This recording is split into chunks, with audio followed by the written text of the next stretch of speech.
Hey y'all, welcome back to Tater's Garden. What follows is an excerpt from a workshop that I did recently at my public library. I do a workshop there every month or thereabouts, and this one, the one in March, is about the garden space and kind of how to set it up. And it's pretty intensive on creating a good soil for your garden. And so this little part of the workshop is a little rant that I do that kind of lays out my perspective on how our land base got to where it is.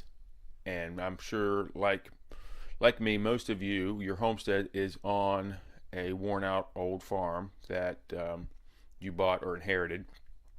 And this is kind of how things got the way they are. So hope it's useful. And if you like it or if you hate it, leave me a comment and let me know. I'm thinking about doing more workshop excerpt type videos. So if you think it's useful, then let me know. Hope you all are having a good one. All right, so now we're going to get into what the heck brought us to the space that we're in. What's next, Sam? All right, so 100 years ago is when the story starts. And basically in World War II, for that war, people had to go up and they actually had to shoot people or stab them. And, that's how we had to have our wars then. So everybody had to have a lot of gunpowder. And basically, the team with the most gunpowder was the team that ended up winning. And so, historians will tell you that the World War I was decided by a little battle that happened off the coast of Argentina on the Falkland Islands for a guano deposit that was used to make gunpowder. And so the Germans didn't win that battle. But the Germans are clever, and they figured out how to take nitrogen out of the air and make gunpowder. So they basically were able to invent nitrogen fertilizer during World War I.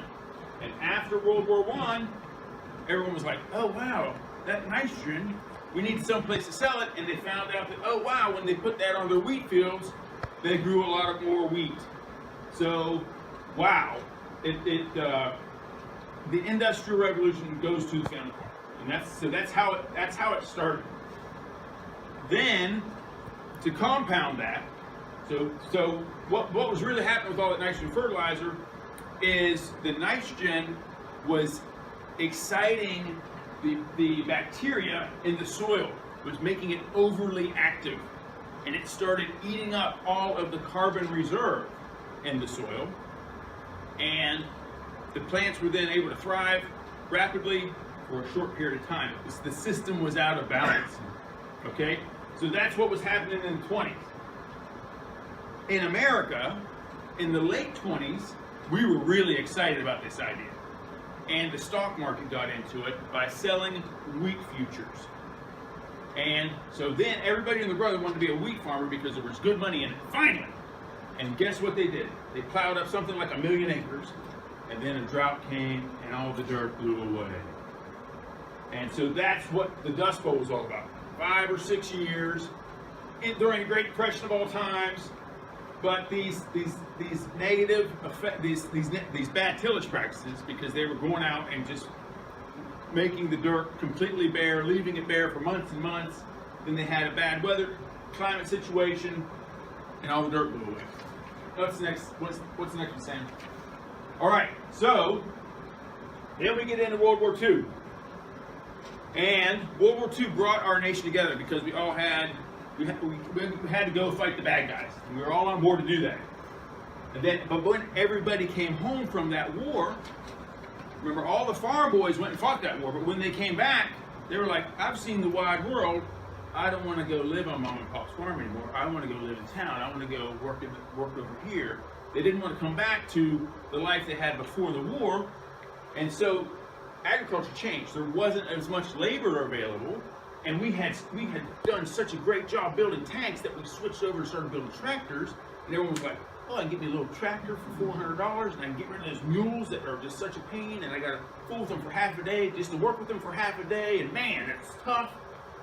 So the So World War I, World War II, 25% of the population of our country was a farmer.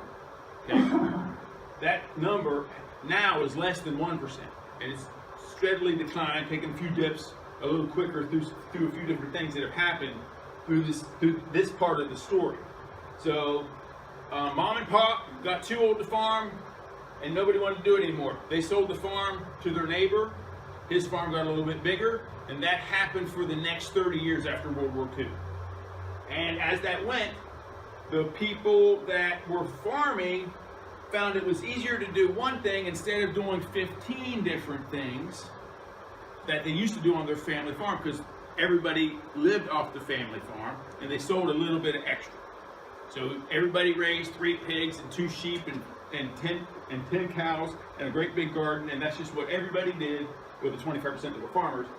And all of their extra was the stuff that went to market. Not anymore. Now we have monocultures, which means that you farm a something. You're a pig farmer, you're a corn farmer. There isn't any type of diversification anymore. And all of those methods became more mechanized, more chemically intensive, because it was easier. It was easier to buy that bag of salt to put on the field than it was to shovel out all that manure and spread that over the field. So that's kind of more of the story. All right, what's next, Sam? All right, so that mechanization and that chemical intensiveness, what's happening in our soil when that happened is, when I first started, I said the nitrogen overexcited the bacteria, and the bacteria basically depleted the soil humus. We'll get into humus in a little while. All that nitrogen causes the soil to get acidified, and it changes the soil structure.